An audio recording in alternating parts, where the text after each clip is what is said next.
आज मैं बताने जा रहा हूँ मल्टीपल्स एंड फैक्टर्स के बारे में, यानी कि गुणज और गुणनखंड के बारे में। तो मल्टीपल्स जो होता है सबसे पहले मल्टीपल्स क्या होता है? मल्टीपल्स मीन होता है गुणज, और गुणज को अपवर्त भी कहते हैं। गुणज को अपवर्त भी कहते हैं। अब गुणज हमको कैसे पता चले? जैसे किसी का भी गुणज करना है, यानी मल्टीपल्स निकालना है। मल्टीपल का मतलब मल्टीप्लाई, 1 से मल्टीप्लाई, 2 से मल्टीप्लाई, 3 से मल्टीप्लाई, 4 से मल्टीप्लाई, इसी तरह से मल्टीप्लाई करते जाते हैं और हमें मल्टीपल्स प्राप्त होते जाते हैं, गुणज प्राप्त होते जाते हैं। जैसे मान लिया हमने कि हमको लिखना है 4 के गुणज या अपवर्त। गुणज और अपवर्त एक ही चीज होता है।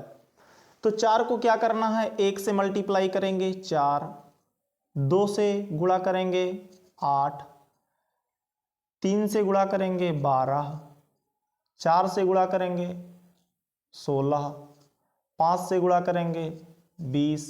इसी तरह से और भी आगे के गुणज निकाले जा सकते हैं। अब मान लिया जाए 7 के अपवर्त हमको निकालना है। अपवर्त और गुणज एक ही चीज है। 1 से गुणा करेंगे, 1 से गुणा करेंगे 7 आया, 2 से गुणा किया 14 आया, 3 से गुणा किया 21 आया, 4 से गुणा किया 28 आया, 5 से गुणा किया 35 आया, और इसी तरह से और भी आगे के गुणज निकाल सकते हैं। अब इसी तरह से अब हमें फैक्टर सीखना है। फैक्टर क्या होता है?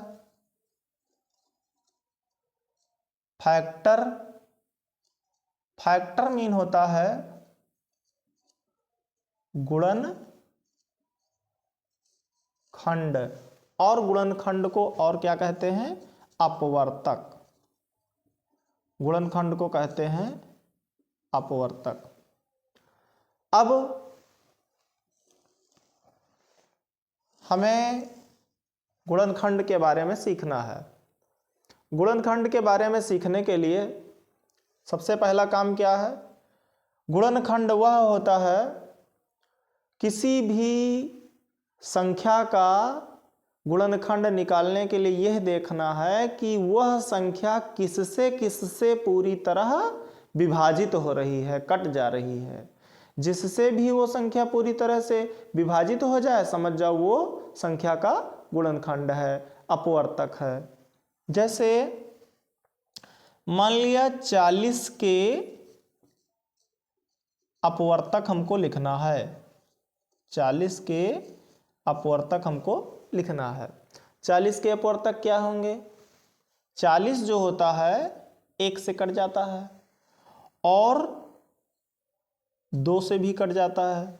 अब 40 3 से नहीं विभाजित हो रहा है, फिर 4 से कट जा रहा है और 5 से कट जा रहा है। 40 फिर 6 से नहीं कट पा रहा है, 6 से नहीं कटता है, 7 से नहीं कटता है, फिर किससे कटता है? 8 से। अब एक चीज हमको यहाँ पे ये मिल रहा है 8 पंचे 40। तो यहाँ पे हमको वह संख्या लिखनी है जिसमें 4 बार गुणा करने से 40 हो जाए।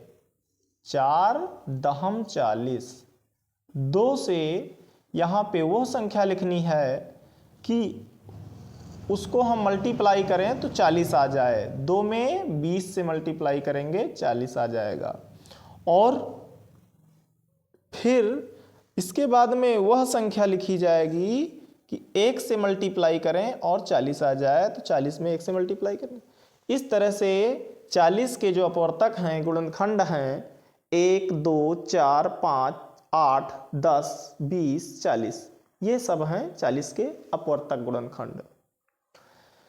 इसी तरह से मान लिया हमको 60 के गुणनखंड निकालना है। यहां पर अपवर्तक लिखा है, यहां गुणनखंड लिखा है, इसका मतलब कोई अलग नहीं है। अपवर्तक और गुणनखंड एक ही चीज है, उधर गुणज और अपवर्त एक ही चीज है। तो 60 के गुणनखंड में कैसे निकालेंगे? 1 लिखेंगे, 2 लिखेंगे, 60 3 से भी विभाजित हो जाता है, 3 लिखेंगे, 4 से भी विभाजित होता है, 4 लिखेंगे, 5 से भी विभाजित होता है, 5 लिखेंगे, और फिर 6 से भी विभाजित होता है, 6 लिखेंगे, 7 से 8 से 9 से नहीं विभाजित होता है, फिर 10 से विभाजित होता है, 10 लिखेंगे, और 10 छक्का 60 हो जा रहा है, तो यहाँ 5 से गुणा करने पे 60 आना चाहिए, ऐसी संख्या है 12। फिर 4 से गुणा करने पर 60 आना चाहिए, तो यहाँ पर ऐसी संख्या है 15। और फिर 3 से गुणा करने पे 60 आना चाहिए, ऐसी संख्या है 20। फिर ऐसी संख्या चाहिए कि हम 2 से गुणा करें और 60 आ जाए, ऐसी संख्या है 30। और फिर 1 से गुणा करें तो 60 लिख देने से, 60 में 1 से गुणा कर देने से 60 आ जाएगा। इस तरह से 60 के जो गुणनखंड हैं 1, 2, 3, 4, 5, 6, 10, 12, 15, 20, 30, 60।